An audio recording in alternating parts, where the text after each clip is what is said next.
Assalamualaikum warahmatullahi wabarakatuh.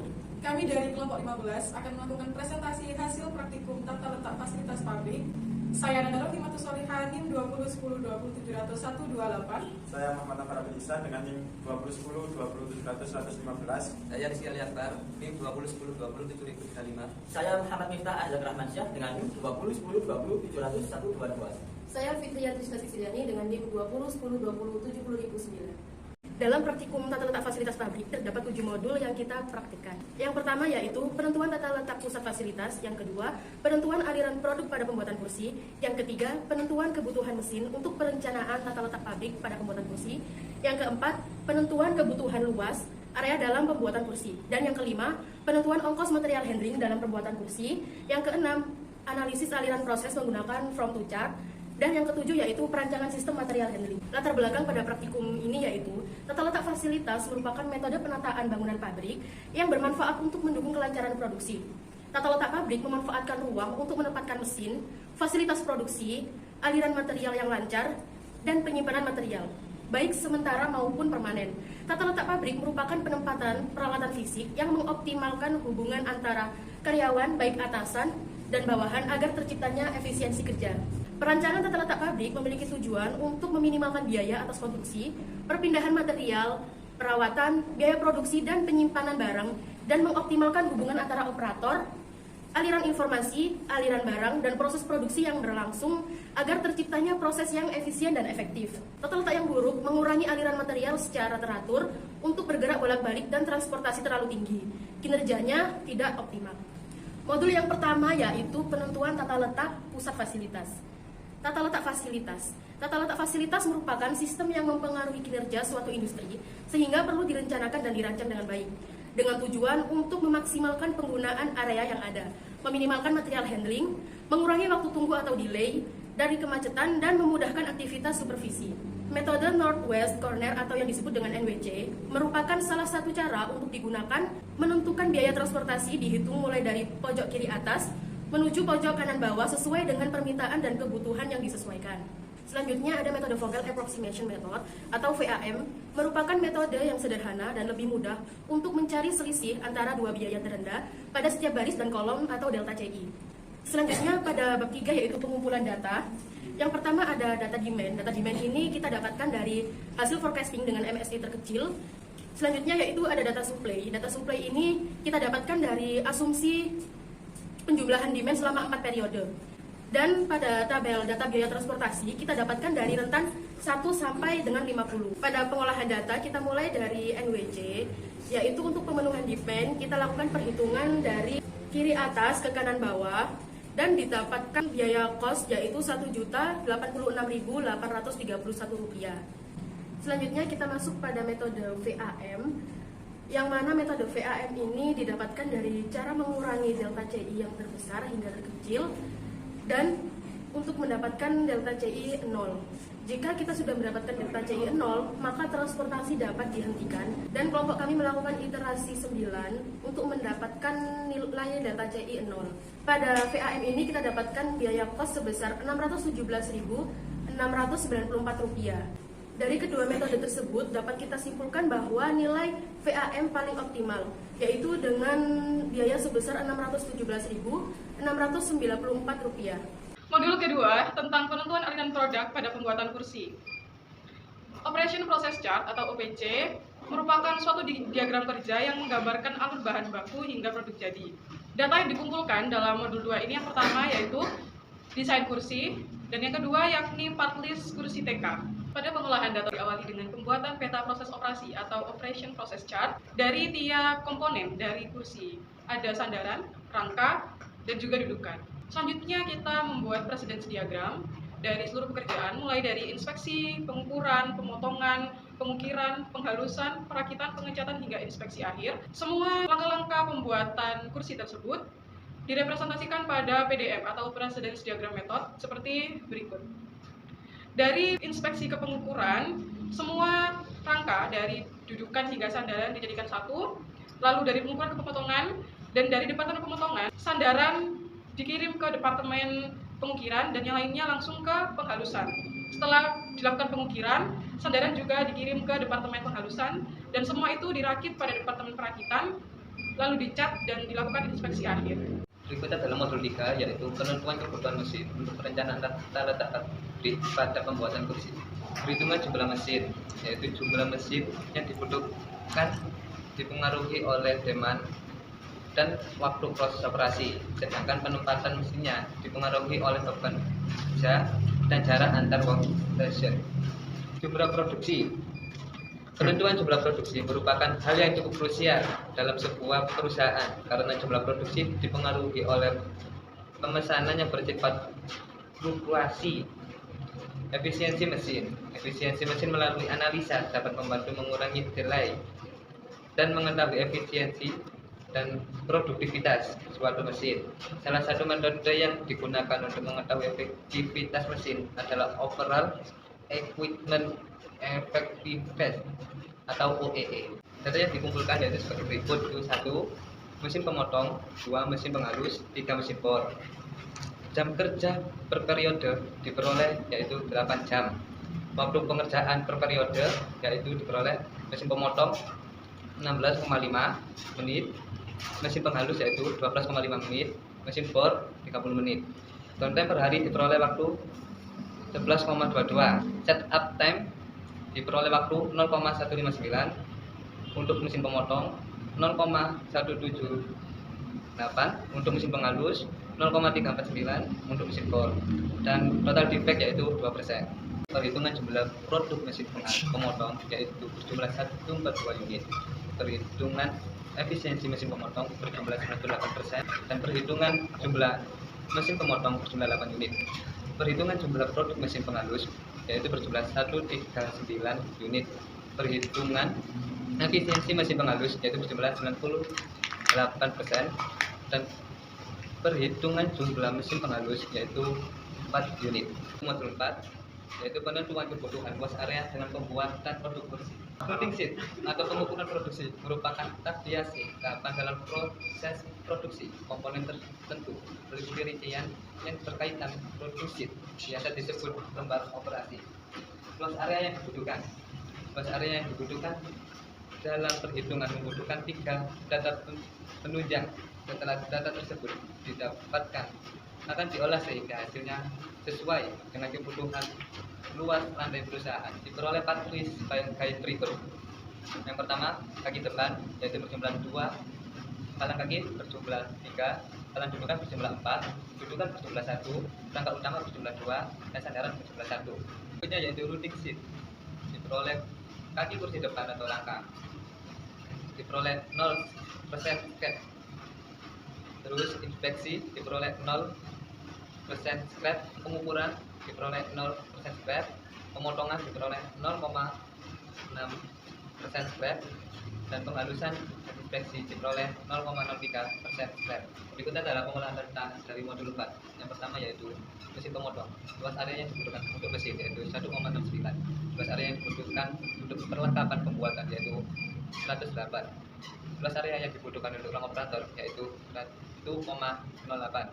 Luas area yang dibutuhkan untuk ruang material yaitu 0,36. Luas area yang dibutuhkan untuk subtotal yaitu 111. Dan allowance 150% yaitu 167. Jumlah mesin per stasiun kerja yaitu 8. Jumlah lantai yaitu 1334. Modul yang kelima yakni penentuan material handling dalam pembuatan kursi. Luas lantai digunakan untuk menentukan ukuran area tanah yang akan digunakan dalam perencanaan tata letak fasilitas pabrik dan perusahaan yang akan didirikan. Ongkos material handling atau OMH merujuk pada biaya yang terlibat dalam proses pemindahan material. Penentuan OMH menjadi acuan dalam penentuan tata letak fasilitas. Data yang dikumpulkan dalam modul 5 ini yang pertama yakni luas lantai departemen. Lalu untuk biaya alat angkut atau material handling. Nah, untuk pengolahan data pada ongkos material handling ini yang pertama yakni dari receiving atau gudang bahan baku ke departemen pengukuran menggunakan forklift dengan total beban yakni 741,02 kg sehingga didapatkan total ongkos sebesar Rp258.362. Lalu selanjutnya adalah departemen pengukiran ke departemen pemotongan. Dipindahkan menggunakan alat angkut forklift dengan total beban yang diangkut yakni 611,81 kg sehingga didapatkan total ongkosnya yakni Rp258.362. Selanjutnya dari Departemen Pemotongan ke Departemen Pengukiran yakni komponen sandaran dipindahkan menggunakan forklift karena total beratnya yaitu sebesar 254,16 kg sehingga total ongkos dari Departemen Pemotongan ke Departemen Pengukiran yakni Rp258.362. Dari Departemen Pengukiran ke Departemen Penghalusan, sandaran dipindahkan menggunakan hand pallet dengan total biaya Rp5.006. Dari Departemen Pemotongan ke Departemen Penghalusan, seluruh komponen dipindahkan menggunakan forklift karena total beban yang diangkut yakni 4.072,31 kg dengan total biaya angkutnya sebesar Rp258.362. Dan dari Departemen Penghalusan ke Departemen Perakitan dipindahkan menggunakan forklift karena total beratnya sebesar 1.544,68 kg dan total biayanya sebesar Rp258.362. Setelah dirakit dipindahkan ke Departemen Pengecatan. Dipindahkan menggunakan forklift karena total beban yang diangkut sebesar 1.947,32 kg dan total ongkosnya yakni Rp258.362.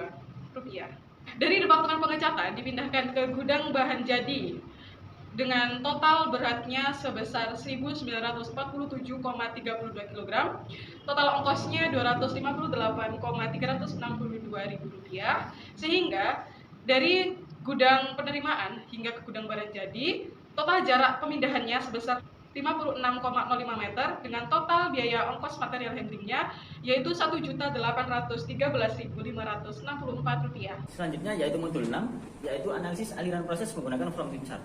From to chart merupakan diagram yang memanfaatkan untuk menggambarkan aliran barang dari suatu departemen ke departemen lainnya. Yang menerapkan prinsip dalam analisis aliran material menggunakan from to chart adalah mencari cara untuk mengoptimalkan material handling seefisien mungkin. Selanjutnya ada pengumpulan data pada modul 6. Di mana data volume of material handling pada trial 1 ada komponen yaitu rangka kaki depan, rangka kaki belakang, palang dudukan, dan sandaran. Yang dimana persen dari handling volume tersebut bermacam-macam yaitu rangka kaki depan 15, kaki belakang 15, palang kaki 25, palang dudukan 30, dudukan 10, sandaran juga 10. Dimana alur prosesnya yaitu A0 ke A, B, D, E, F, F0. Berikut adalah from to chart pada trial 1 yang dimana material handling dari departemen ke departemen lainnya yang didapatkan perhitungan untuk mencari total volume dan total ongkos. Didapatkan total volume sebesar 640 dan total ongkos sebesar Rp1.813.540. Selanjutnya yaitu analisa volume dan momen produk berdasarkan jarak diagonal. Aliran proses pembuatan kursi tega terjadi secara forward dan tidak terjadi backward. Di mana momen produk didapatkan dari perkalian volume produk dan koefisien jarak. Total momen produk aliran forward sebesar 730 dengan 545 dari total volume produk diagonal 1, 190 dari total volume produk diagonal 2, dan 0 dari total volume produk diagonal 3, 4, 5, 6, dan 7. Presentase aliran forward 100% dan presentase aliran backward 0%. Didapatkan dari perbandingan antara momen jarak dan total momen produk, sehingga tidak perlu dilakukan trial kedua dan tidak ada perubahan aliran produksi. Baik, untuk selanjutnya merupakan modul yang terakhir yaitu modul 7, merupakan modul tentang perancangan sistem material handling. Untuk yang pertama merupakan activity relationship card, merupakan menghubungkan aktivitas-aktivitas secara berpasangan menggunakan versi simbolik mewakili tingkat kedekatan antara departemen satu dengan departemen lainnya. Untuk selanjutnya merupakan activity relationship diagram yang berfungsi untuk menentukan kedekatan tata letak antara aktivitas, fasilitas, dan departemen.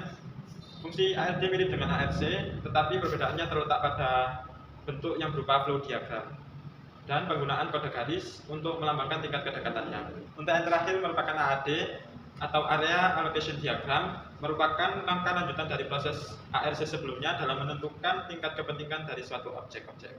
Selanjutnya merupakan pengumpulan data pada modul 7. Untuk yang pertama merupakan karakteristik hubungan antar aktivitas.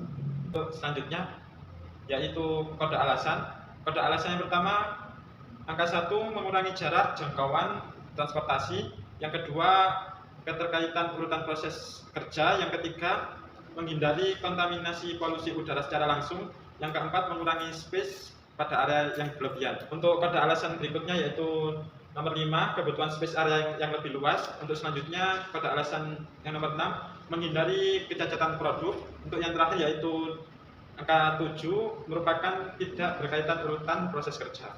Untuk selanjutnya yaitu pengolahan data. Yang pertama yaitu activity relationship chart pada diagram gambar berikut ini. Untuk gudang bahan baku dan area pengukuran memiliki hubungan kedekatan huruf A. Selanjutnya yaitu area pengukuran dan area pemotongan memiliki hubungan kedekatan A. Untuk selanjutnya area penghalusan dan area perakitan memiliki hubungan berdekatan A. Untuk yang terakhir merupakan area pemotongan dan area pengecatan memiliki hubungan kedekatan X, dan seterusnya. Untuk selanjutnya merupakan activity relationship diagram dengan keterangan A0 merupakan gudang bahan. Departemen A merupakan departemen pengukuran, B departemen pemotongan, C departemen pengukiran, D departemen penghalusan, E departemen perakitan, F departemen pengecatan, dan F0 merupakan departemen produk jadi. Selanjutnya untuk gudang bahan baku dengan area pengukuran memiliki kedekatan huruf A sehingga didapatkan kode garis sebanyak 4, maka departemen tersebut harus berdekatan. Untuk selanjutnya departemen pengukuran dengan departemen pemotongan memiliki kedekatan dengan huruf A sehingga departemen tersebut tidak boleh berjauhan. Untuk selanjutnya merupakan departemen penghalusan dan departemen perakitan memiliki kedekatan A yang tidak bisa dijauhkan, memiliki kode garis 4 berwarna merah. Untuk selanjutnya yaitu area allocation diagram, didapatkan gambar berikut ini sehingga didapatkan luas A0 atau gudang bahan baku sebesar 10 kali 7 meter. Untuk selanjutnya A, departemen pengukuran didapatkan area 7 kali 7 meter. Untuk B atau departemen pemotongan didapatkan nilai sebesar 8 kali 7 meter.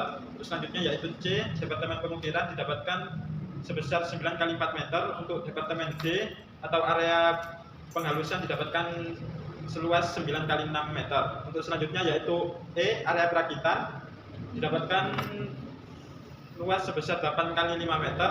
Untuk departemen F merupakan area pengecatan didapatkan luas sebesar 8 kali 5 meter. Untuk selanjutnya F0 gudang jadi didapatkan nilai sebesar 9 kali 7 meter. Oke, selanjutnya kami akan mempresentasikan hasil layout dari kelompok kami, yang dimana pabrik ini bernama PT Innovative Food Shares kilometer 15. Yang pertama di sini ada 3 jalan utama. Yang di jalan ini merupakan jalan truk untuk mengangkat bahan material. Yang kedua ini merupakan jalan mobil dan masuk ke sini untuk parkir di mobil. Yang ketiga ini ada jalan untuk sepeda motor dan terdapat parkiran di sepeda motor di sebelah sini. Di sini terdapat pos satpam. Ketika truk masuk pabrik ke sini, maka truk akan menaruh material di sebelah sini, drop zone, di zona drop zone ini. Ketika sudah sampai di drop zone, maka bahan baku akan diambil oleh forklift dan ditaruh di gudang bahan baku. Selanjutnya bahan baku akan dikirim oleh forklift ke gudang atau ke departemen pengukuran, di mana di sini akan dilakukan pengukuran. Setelah dilakukan pengukuran, material akan dilakukan pemotongan pada departemen pemotongan. Setelah dilakukan pemotongan, sandaran akan dibawa ke departemen pengukiran. Untuk rangka yang lain, dudukan, rangka kaki belakang dan sebagainya akan langsung dibawa ke area penghalusan. Setelah itu semua komponen akan dibawa ke rangka perakitan. Setelah sampai ke rangka perakitan akan dibawa ke departemen pengecatan. Untuk setelah selesai, maka produk kursi akan disimpan di gudang bahan jadi. Di sini di gudang bahan jadi akan diantarkan oleh forklift ke drop zone, lalu diambil oleh truk untuk pengiriman. Di sini terdapat taman, ada truk parkir truk, toilet, smoking area, serta taman juga. Di sini terdapat sebuah masjid serta taman dan toilet. Di sini merupakan pos satpam untuk jalan keluar dari truk. Di sini ada assembly point, sebelah assembly point merupakan kantin untuk karyawan. Setelah itu ada ruang tunggu untuk tamu, ada parkiran sepeda motor, ada parkiran mobil. Dan ini merupakan kantor dari PT Innovative Food Shares kilometer 15. Di belakang kantor sini terdapat sebuah masjid untuk melakukan ibadah. Itu tadi tadi presentasi hasil praktikum tata letak fasilitas pabrik. Sekian dari kelompok kami. Wassalamualaikum warahmatullahi wabarakatuh.